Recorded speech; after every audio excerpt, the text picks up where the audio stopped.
Hey, how's it going?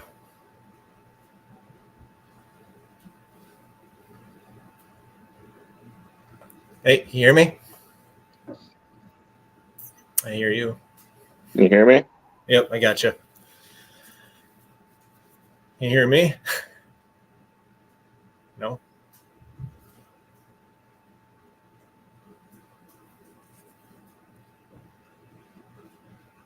How's it going?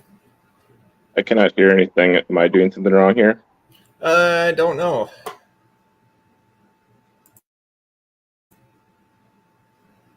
I don't think so.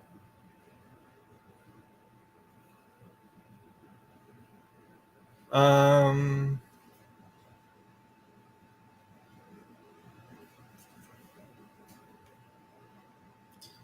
I'm gonna call you real quick. I'm sorry. I gotta figure out how to turn my if the volume's turned off or something.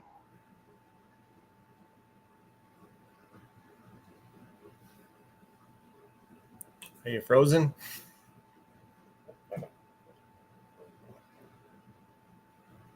Anyway, so bear with us here. We're having a little bit of technical difficulties. You got it I yet? just can't hear you.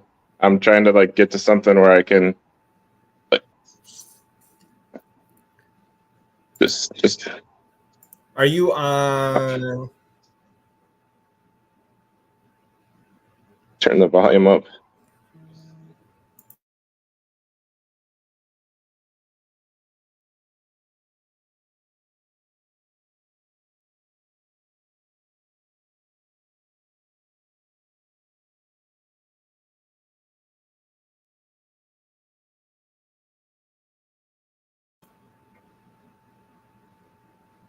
Usually there's a million Facebook videos with volume, but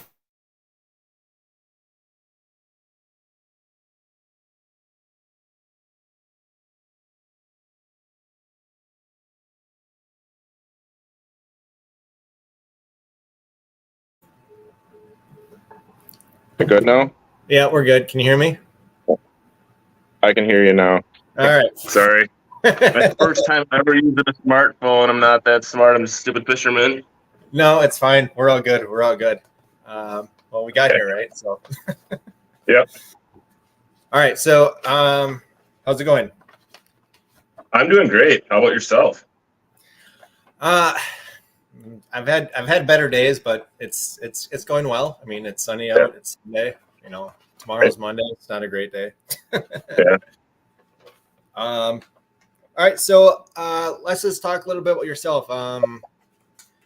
How long you've been fishing? How long you've been guiding? And all that sort of stuff. Kind of a little recap about yourself.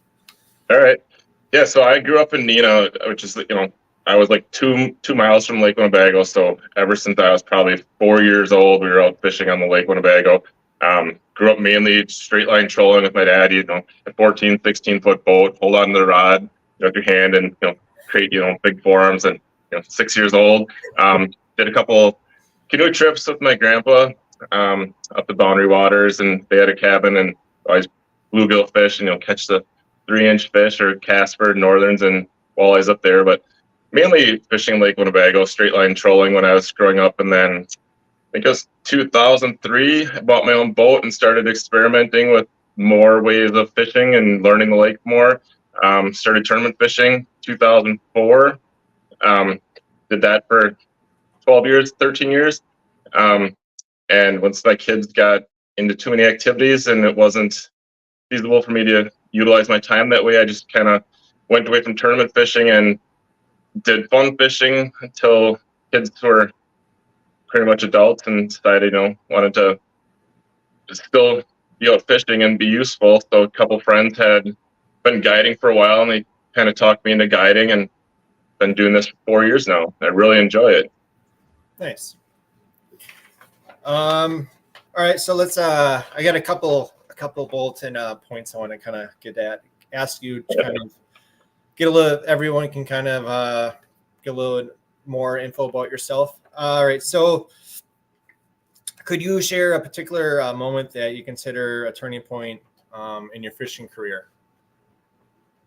Um, I would probably have to say the first like real tournament, that there was money on the line that I fished.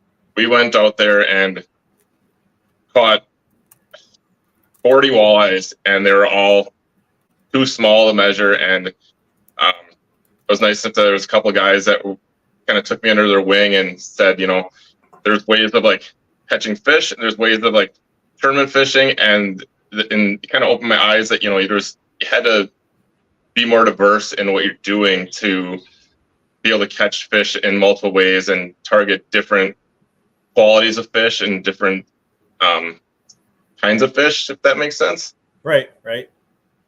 So I would say that it was probably my first real tournament. We're talking to some guys, and I thought knew what I was doing, and I absolutely knew nothing.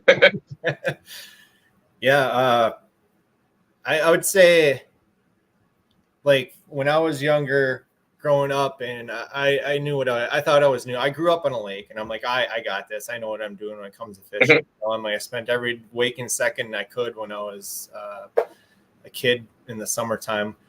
And then I got to know one of my buddies, or going to be a buddy, and he had a nice fancy boat, nice Ranger, I'm like, oh my gosh, look at this guy. And we went to Winnebago, and he just nailed it. I'm like, I didn't know half this, like the lingo that he was saying or the lures they're using. I'm like, this is all foreign to me, because I'm just a small little local fishing guy. But yeah, it's definitely an opening to your eyes when you kind of see somebody that knows exactly what they're doing than what you think you're doing. Yeah, for sure. What type of activities and hobbies do you like to do other than fishing? Well, hunting would probably be the other one that's really big. Used to really enjoy. I coached both my kids for a while growing up, playing soccer and football, and I really enjoyed watching their activities as well. Kind of got away from watching a lot of this like professional sports the last couple of years. So mainly hunting, and then try and get and hang out with the family, and be just outside as much as possible, I would say. Right. You like to get involved in like camping or anything like that, or? Have a camper, but with guiding, it pretty much has gone to like nothing. I mean, we usually try and like keep one weekend a year open for camping, but this year it just probably isn't going to work out. I like camping; it's fun, but at the same time, I get booked up weekends so early for guiding that it just doesn't work out unless I like really schedule out way in advance. Sure. I mean, you can only have so much time when you're in a day, right? Yeah, that is true. Yeah, that's a shame. There should be more less work days and more fun. I know. Less work and more money, and be able to do everything you want to do. That sounds like never mind. I'm going to keep that out there. Don't keep politics out. So what type of role models have you looked up to for fishing wise growing up through the ranks, whether it be your dad or some other professional guides that you kind of look at? My dad and my grandpa were probably the two biggest ones growing up, because they were the ones that took me fishing when I was younger. I've always followed all the local pros and guides and everything. I've always rooted for the people that I recognize or knew in all the tournaments.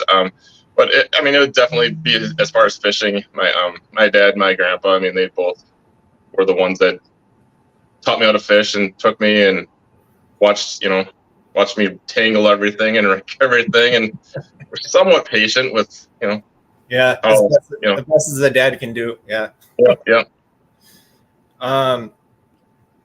When did you get your first guide boat, I should say, or have you been guiding since you've been, So my first boat was a 2003 18-foot Lund, and I had it for 4 days, I want to say, probably. And I went down on Lake Winnebago, and there was 4 footers, and I'm going full speed, and all of a sudden came around the corner of a bay, and it's just like, and just like got the crap beat out of me. And I was like, I need a bigger boat. So the next year I traded my boat, the 18-foot Lund, in for a 20-foot Warrior. And so that was in 2004.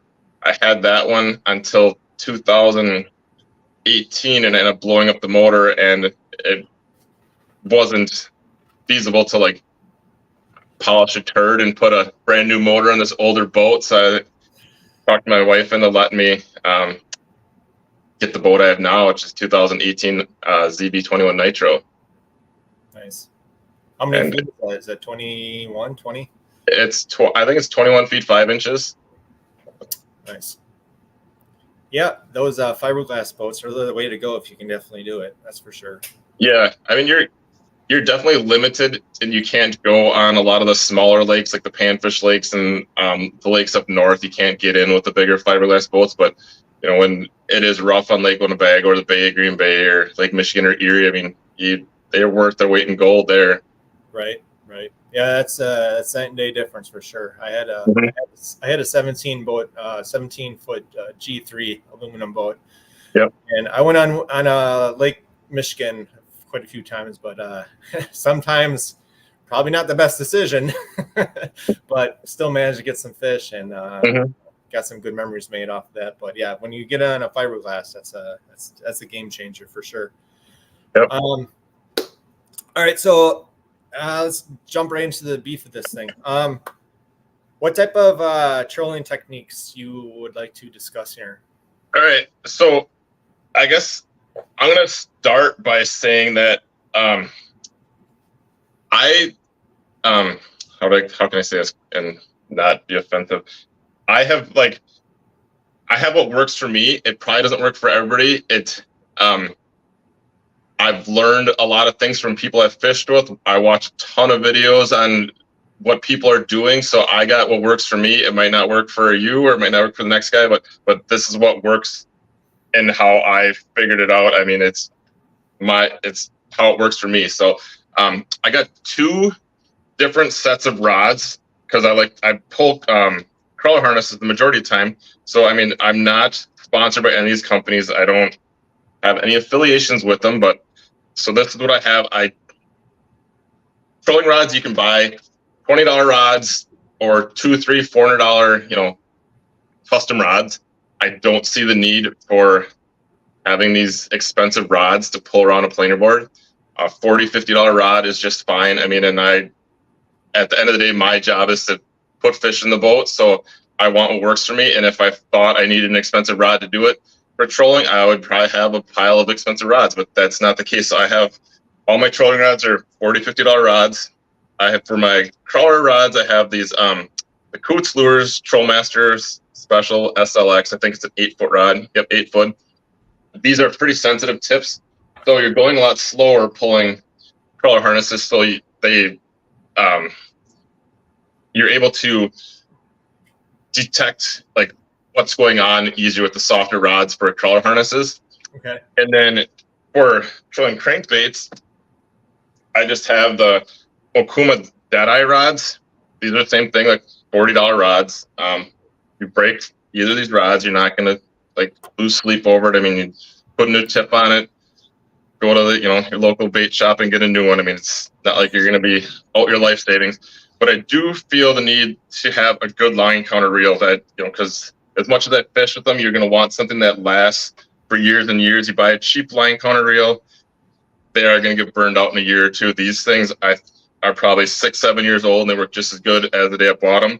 They're the Okuma Cold Water. I think these are the 153Ds. These things work great. I would recommend them to everybody. What pound test can you run on those? So, all the dive charts that you use are going to be with 10-pound XT as the line.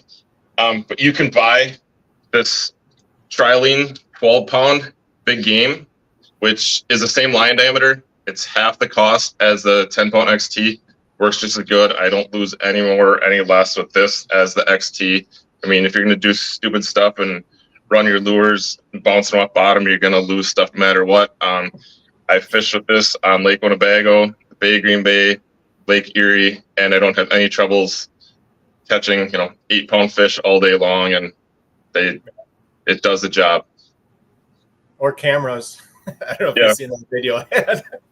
So I do change this out once a year, and I mean I consider myself to use my fishing stuff quite a bit, and I still only change it out once a year. I think if I was tournament fishing and I was really worried about losing a big fish or something, then I'd probably do it more often. But I don't have an issue with doing it once a year.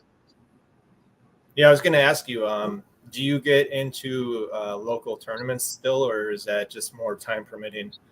I do not anymore. When I walked away from it 8 years ago, I never looked back, and I never found the need to like go back and fish tournaments anymore. It wasn't my thing. I mean, it's each their own, but I didn't really care for it at the time. I did fairly well in some tournaments. I mean, a lot of them I didn't do worth crap, but it just wasn't my thing. Sure. What kind of preferred bait would you like to run? Crawler harnesses, or do you like to do your? Yeah, I want to use crawler harnesses if I can. If the water's real cold, it doesn't work. But once the water gets usually about 60 degrees, I will run crawler harnesses every day, all day, and never look back at the crankbaits. I tie up all my own stuff, and I feel like a sense of pride when you catch a fish in something that you made and did. I should also say that fishing on the 3 bodies of water I mentioned, I just use the 1 ounce inline weights. They work good in 10 feet of water. They work good in 50 feet of water. I mean, it takes all the guesswork out of it when you're using the same weight of weights for everything. Because with the 1 ounce weights, it's 2 feet of line out equals 1 foot of depth you obtain at 1 mile an hour. So if you just keep that the same in every equation, it makes it a lot easier to know where you're at and what you're doing at all times. Oh, sorry. No, you're good. Okay. So like what? I'm not as familiar, obviously, with Winnebago as you are, by any stretch of the matter. But what do you like to look for fishing Lake Winnebago? I know it's a general question, but like, what do you? So early in the year, obviously, you're gonna, when the water's still cold or the fish are still like in their like early season patterns where they mainly like they come out of the river and they tend to like shoot up the shorelines and stay close to the shorelines at first before they like. Once the water gets warm, then they start pushing out in the mud more. So early on in the year, you're going to want to look for the wind-blown shorelines, the shallower reefs, that kind of stuff. And then once they get out in the mud, I mean, I don't know the exact percentage, but I want to say Lake Winnebago is 90% what they consider the mud. So you're driving around to spots that you've caught fish in the past, and trust your electronics. And I wouldn't fish in a spot where you're not marking fish. And if you are fishing that spot, you're probably not going to catch anything because there's, like I said, it's all the same, but it's not the same. You got to find where the fish are at because they're usually not like in a small school. They're usually spread out in a mile long area, and there's fish here, fish there that you'll catch. But it's just trust your electronics when you're out there. I mean, I would do that for all kinds of fishing on Lake Winnebago. Just believe what you see and go with that. What how difficult has it been with all this rain that we've had, with muddy water and whatnot out there? Has that changed anything much, or is that just kind of stayed the same with the fishing wise? Yeah. So I've seen more, not so much the muddy water as the water temperature dropped once we got all the rain. It dropped like 8 degrees in a matter of like 3, 4, 5 days. And that really turned like any of the nicer fish up. I mean, you can still catch the little ones that'll bite every day, all day, but any of the fish that you would consider like eater size or bigger fish, that it really shut them down. But they're picking back up. It's getting good now. What type of effect will this mayfly hatch that they're talking about? It's gonna,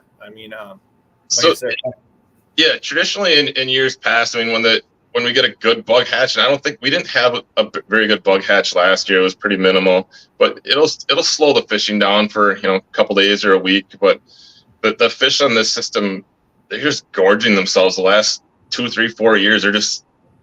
everything's fat. I mean, they're all eating, and I just think they're just eating machines, and they just will continue to eat and eat and eat until they're stuffed. It's just crazy how you think that, there's not bait fish or there's not this or that, and there's still every fish you catch is just solid.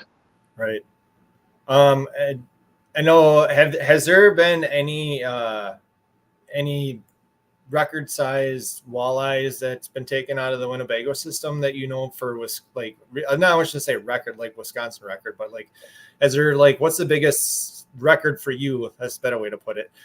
For Lake Winnebago that you caught in the last how many years?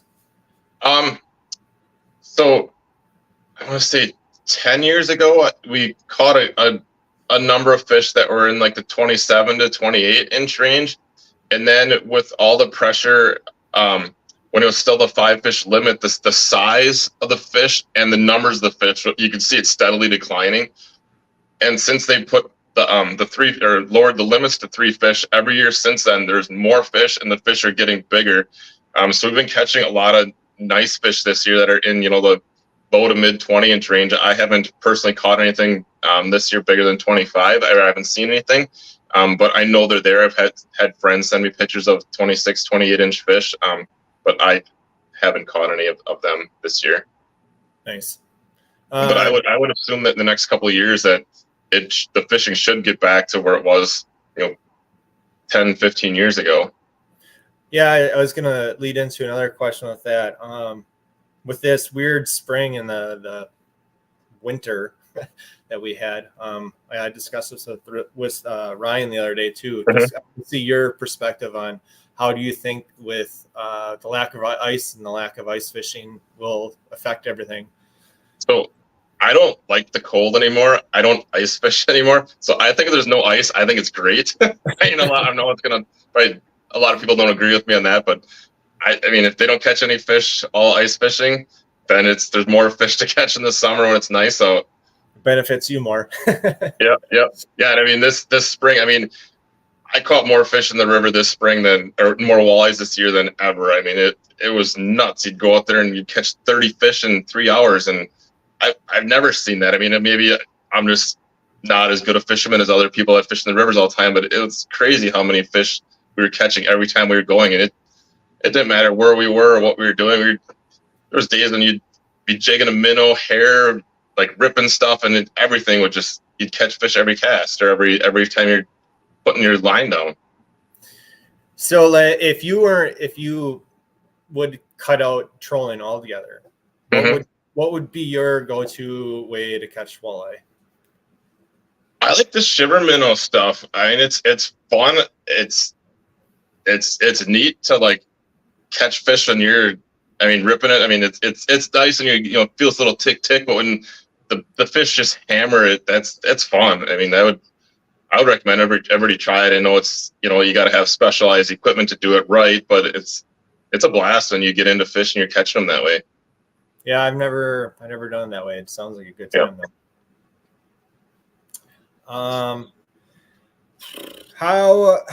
Here's another good question. So like if you are not trolling crawler harnesses and you're just trolling crankbaits and whatnot, how long do you stick with that same crankbait before you switch it out, like a different color or a different style? Okay, so I am not one that changes baits out all the time. I personally believe that like the depth is number one of what you're doing. Like I said, if you trust your electronics, if the fish are down 10 feet, stick your baits right in their face and get them in that depth. And then worry about speed second. And then like the colors of lures, I would say is third. Obviously with fishing on Lake Winnebago or the Bay of Green Bay or Lake Erie, you know what colors tend to work. I mean, there's to a certain extent they're typically going to always hit on the same type of stuff. I mean, cloudy days they're going to hit on different stuff than on bright days, and as long as you know that and you think about it ahead of time, I don't feel the need to change lures all the time. I mean, I think that's like the third thing in the line of importance when trolling. Yeah. What would be your go-to speed when trolling? Crankbaits, I try and stay 1.7 to 1.8 once the water's warmer. Once if it's really cold, then sometimes you have to slow down, the 1.2, 1.3, 1.4. But once the water's warm, 1.7, 1.8 is pretty much my standard for crankbaits. And crawler harnesses, I try and stay right around 1.1 miles an hour. Okay. We just got a question. White Willie asks, sorry, the name got to me there. I'm super new to trolling and trying to teach myself the process. One thing I struggle with is knowing when you have a fish on. Any tips? Okay. So yes. So I use these offshore planer boards. You can upgrade them with the tattle flag system. So you got I don't know if you can, how good you can see this, but you got a spring that basically is holding the flag up. And if I flip this around, so I got so if you put your line, from your to your pole right here, leave 3 inches of slack or so before you hook up your back one, and then when a fish hits, it should pull the flag down. If it's a real small fish, it doesn't always work like that. Or if you're going really slow, it doesn't. But if you watch and you got, say, 3 planer boards out on each side, they'll be going along like this. And sometimes if you get a fish on, all of a sudden you'll have the one that'll be tipped down or it'll be kind of moving, erratically. So I would just watch them. And as long as you have multiple planer boards on one side, you can usually detect like if a fish hits, it'll pull it back some. So if you have 3, you look at them, there all should be like kind of like a flock of geese in a V. So once they hit, then they'll pull one of them back, or the board will tip different. But if you have the tattle flag systems on, the majority of the fish are going to pull it down. If you're paying attention, it might only pull it down for a second, then it'll pop back up. But it should, you should be able to, after watching them for a little bit, kind of figure it out. It does take, a trained eye to see everything, but the tattle flags are huge on Winnebago, especially with the smaller fish. So like if you didn't have that slack from the spring to your clip in the front, will it even pull that? Then it won't pull the flag down unless you have that slack, because it doesn't have the extra line to be able to move that, as it'll be stationary and it'll just hold it steady. I think that's a good point, because I could probably see myself doing that. Yep. And while I have this in my hand, I like for guiding, I get these clips. I order these off of Amazon. They're Dubro clips. If you can see this here, you can adjust the tension on them, and you can just snap your line in. And then I got these clips. I started using them this year. They actually got a metal pin in them, so you got to make sure you get the line behind the metal pin in there. So then I can get these front clips to release for guiding, and then it'll just pull behind the boat, so you're not having to reach your arms around people or move poles all around. You just snap it loose, and it'll swing behind the boat and make it real easy to wind in a fish and not have to direct people and move everything around as you're going. Because each fish is gonna react differently, and like I always tell my clients, like we're gonna go each fish we have on we're gonna treat it all different. There's no one way to correctly wind in a fish. Not every fish is gonna cooperate. Some fish pull harder, some get hooked in the side of their face and go left or right. And at the end of the day, you're gonna get tangles up. I mean, it happens. It's just part of the deal, and you just gotta deal with it and move on, and accept it. Right. And he followed up a question and said he bought some used boards. Do you think they all need to be the same brand? Yes. So you're going to want, because different boards are going to pull differently, and they're not going to be I should rephrase that. They don't have to be, but you're not going to be able to detect when something is different going on, because you might have a board here, and a board up here if they're not the same name brand, because they aren't going to all stay in the same V pattern as, because they all have different angles. I don't know if you can see this, how they're cut. They're different angles. They are different weights. They pull different. The way that the front clips are on. So you're going to want all your planer boards to be the same, your trolling rods to be the same length, because if you have different length trolling rods, they're going to react differently when they're out there, and you're going to cross lines and make extra messes that you can avoid by having everything the same. So, a good reference I would say is like bow hunting. if you have like 3 different broadheads on using, you don't Yep. know which, the patterns are going to be completely different. They'll fly different. All right. Yep. That's a good question. Yeah, for sure. Yeah. So another thing that I would recommend every get is a long net with a rubber hoop, because there's nothing worse, especially when pulling crankbaits and you get 2-3 treble hooks and they all will get tangled. And everybody knows that the hook-proof nets, that's a big lie, and they always end up getting in between them fibers. So I would recommend getting a long net with a rubber hoop, and it'll save you tons of time unhooking stuff, and you won't have nowhere near the messes when the fish decide that they want to flop around and make a mess, and you got a second fish coming in and you're trying to be in a hurry, and it's just not fun when you're stressed out trying to unhook stuff in the bottom of the boat looking down. Yeah, I know that I've cruised Amazon and whatnot looking for some rubber nets. I know they got some pretty decently priced ones. I don't know what the longevity of those nets are exactly, but it's something to at least take a gander at and see if it's worth it. I mean, I would. If you have the rubber nets, you definitely don't want to like leave them in your boat sitting outside in the sun, because they will get weather checked quicker than the other stuff. But if you keep them in your garage or take it out or put it underneath something, it'll definitely extend the life of them quite a bit. Good. That's good. Some good info there. What you talk about your like electronics and whatnot. How much big game changer have you noticed with that compared to? I mean, we've always had electronics on our boats. I get that. Yep, but like with the new, forward facing sonars and all that stuff, like or side scanners and all that mumble jumble that I'm not too familiar with. But how long does that take to get used to using, and how to learn from it?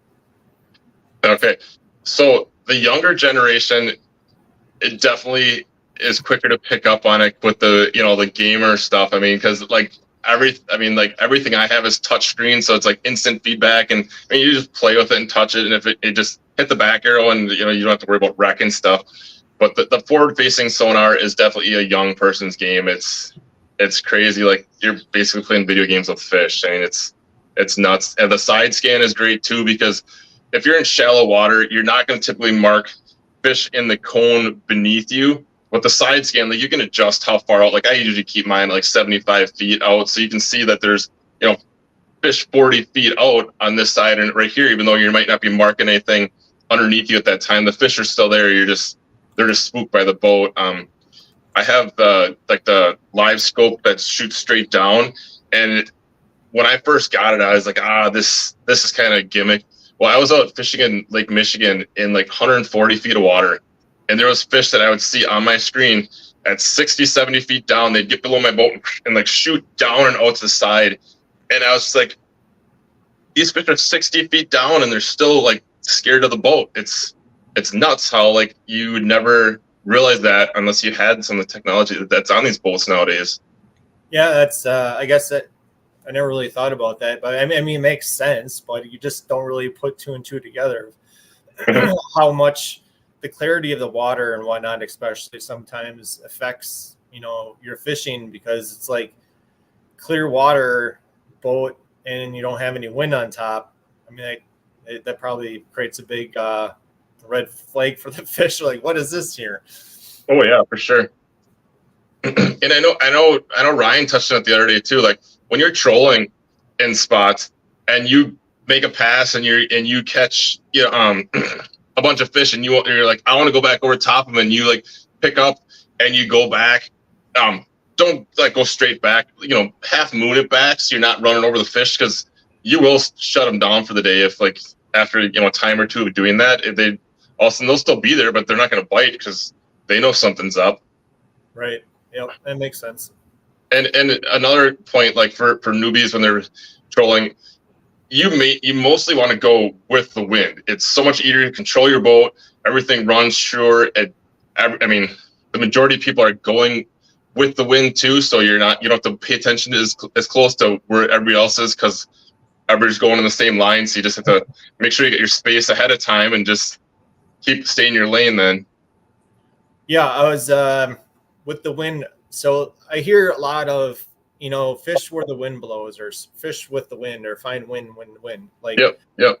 So is that basically what everyone's referring to? Is just have Well, the wind? when you're referring to that, it's mainly, you got a rock hump that picture it like a V. It comes up. So when the wind starts blowing, it's gonna blow like the microorganisms in first, which is gonna make the stuff that's a little bit bigger come in to eat that, and it's gonna make the minnows come in to eat that, and it's gonna make so it's just kind of like a domino effect where the smaller stuff's coming in first, and then it's gonna just escalate up until like the game fish are in there too, feeding on stuff that's in there because of the little stuff that originally got forced up in there, and if you figure you got your cone here, and normally if a walleye or any game fish, they got 20 feet of water column that they got to navigate through to try and chase fish down.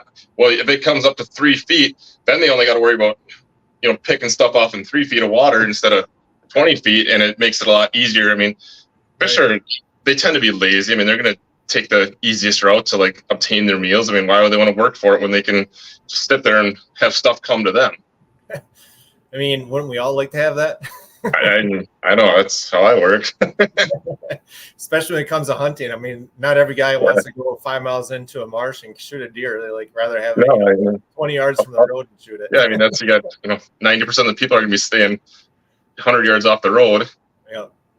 I mean, it's kind of fun. Like, I like to throw a lot of references of hunting because I'm very familiar with that. So like when you guys talk with things that like kind of click in my head, like, well, I mean, it's so like relatable sometimes with how just, I don't know, animals and fish work together are just kind of weird. Yep.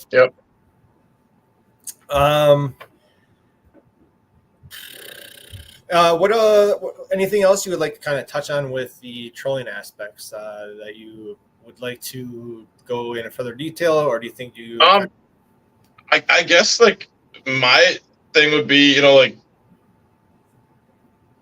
mean, I get it when people are first starting out. There's a million things that you see and you want.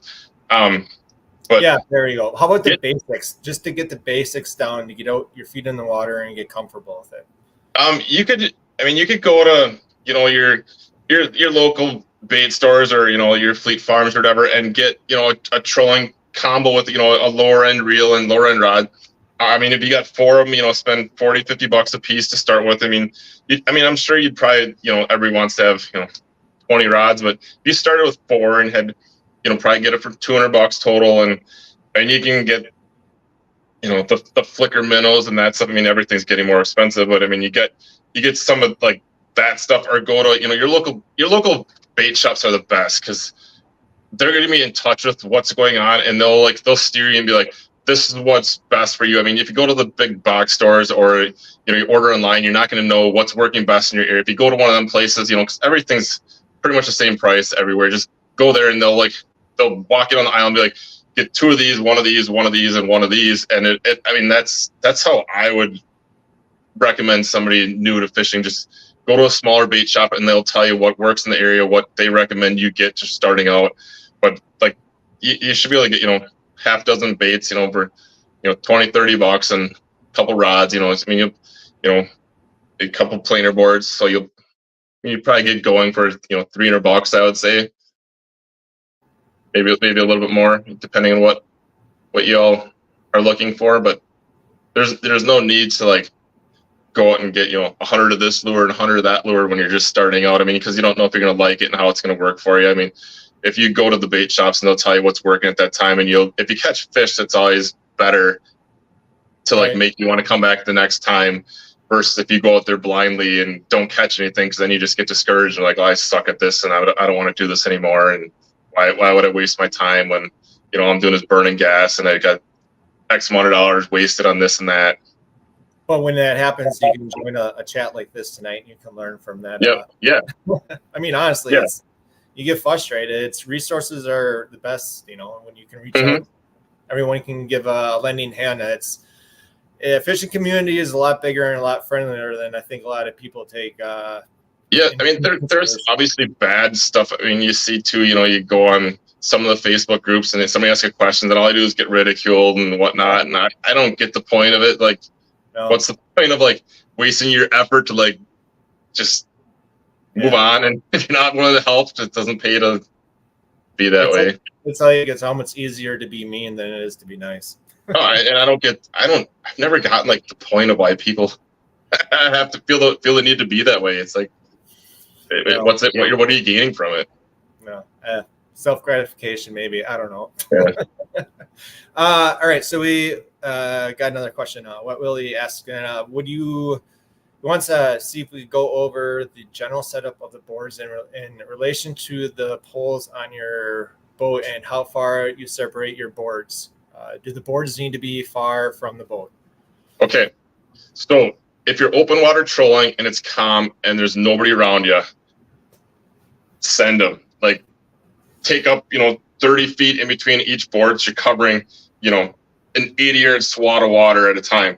If you're trolling structure like we're talking on the wind blown stuff, you want to keep your stuff, you might have the first one like 10 feet outside and then another 10 feet, that might be 10, 20 and 30 feet away from your boat, because you want to keep them close to you, because you're going to be trying to cover water depths that are uneven. So if you have it close to you, you're able to know where they're at in relation to the depth of water you're fishing.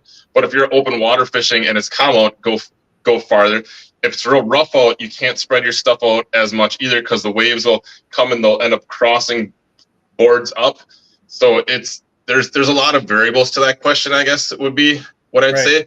I don't know if I can pan this way. So I have my rod holders. I don't know if you can see them there. So I have them like different heights and different angles. So you want your closest one to the back, the one that's at the back of the boat. You want that one fairly flat, and then just kind of have them angled up a little bit higher as you go. And then it'll help separate everything, because if they're all flat, then the lines are going to be all the same plane, versus if they're one's here and one's there, then the one that's further out is going to be higher up, and it's not going to have as much of a chance to get tangled or crossed up. How many times did it take you to figure that all out before you knew? What I mean? It happens no matter what. Last week Friday we were fishing 3-footers, and it just happens. You just keep an eye on it, and it's just one of them things where you never get away from it. So what is your favorite species to fish other than walleye, and where, I shouldn't say where, but yeah, what would be other species to fish, and do you spend a lot of time going after perch and bluegills by far? Yeah, I love to fish for perch and bluegills. I think it's fun. I mean, catch a ton of fish. They're my favorite fish to eat. So we've been catching a lot of perch and a lot of big perch on Lake Winnebago the last couple of years, and this year should be better yet. I mean, should be a great year for perch fishing. Yeah, I've seen a lot of slabs getting pulled out of even by Winneconne, or even during ice fishing. Some guys are catching some nice ones. So, yeah, I would have to say, if it wasn't walleye, I think my number 2. I've never been good at crappie fishing. I think it's really interesting. Mm-hmm. But I think number 2, just because I did a lot growing up with my dad, and when I had my boat set up for it, I'd probably say salmon. Salmon are fun. I mean, that's another thing. Like, if guys are really comfortable with salmon fishing, trolling, I mean, jumping on Winnebago, you'd have a nice experience in your background to kind of get a foot going in the right direction with that. Yep. Yeah, and I mean, Lake Winnebago is great because there's tons of sheephead, white bass, walleyes. I mean, you catch a lot of fish and you get a lot of practice, when you're especially trolling, like when you're catching sheephead or whatever, because I mean, you're moving the stuff around and or the rods around, you're catching fish, you're staying active, and I don't know, I like sheephead. I think they're fun to catch them. I think they're great. They're great, because you can always catch them. They're Just one of them. What's that? I'd say it's a good time filler. Yeah, for sure. And plus the kids love catching them too. So. Oh yeah. Yeah. I know, like, for sure, if I like get bored, bring the kids out and catch some sheephead, they'll be fine. They know no better. Like, yeah, this is fun. All right. Yeah. Yeah.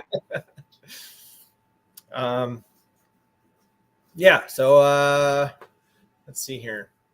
Kind of my list is dwindling down here. Availability. What's your availability like for the remaining of this summer? Do you do much fall fishing? I usually try and fish through September, and then once October hits, I try and like kind of shut it down because I have a hunting problem. So I like to do that stuff once October hits. But my availability, I have quite a few in July and August. A couple in June left, but July and August, I have quite a few openings left.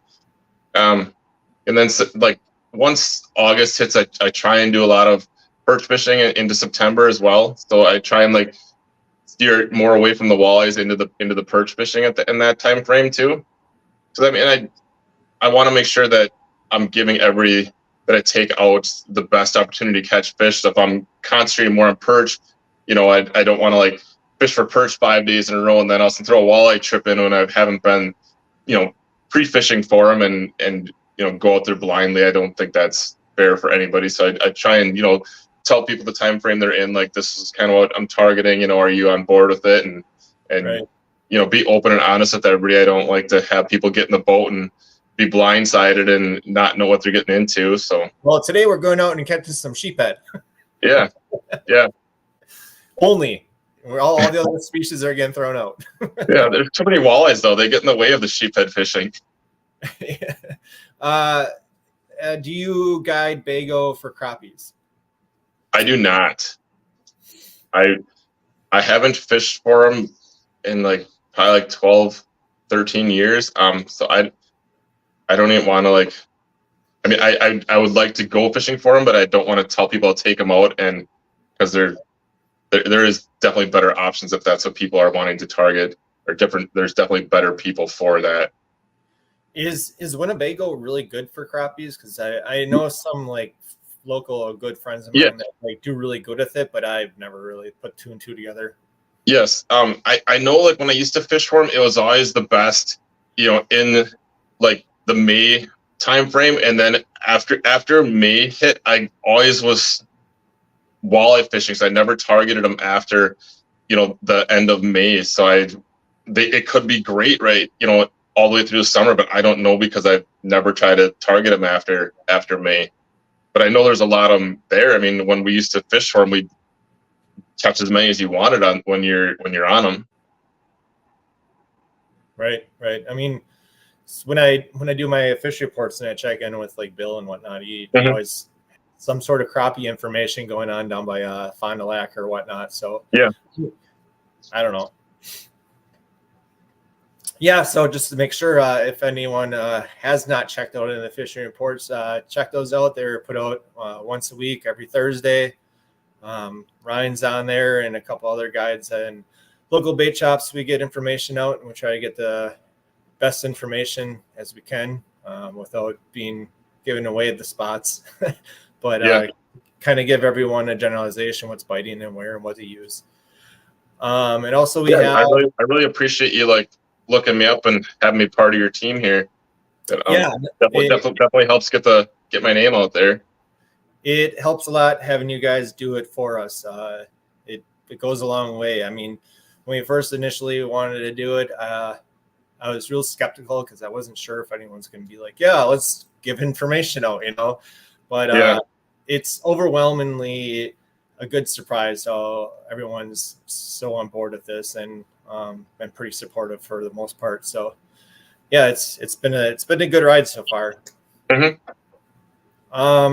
Also, don't forget by Wednesday that prize giveaway is going to be. You guys need to have your video of 30 seconds or to 2.5 minutes of whatever fish you caught on Lake Winnebago system and why it's important to you.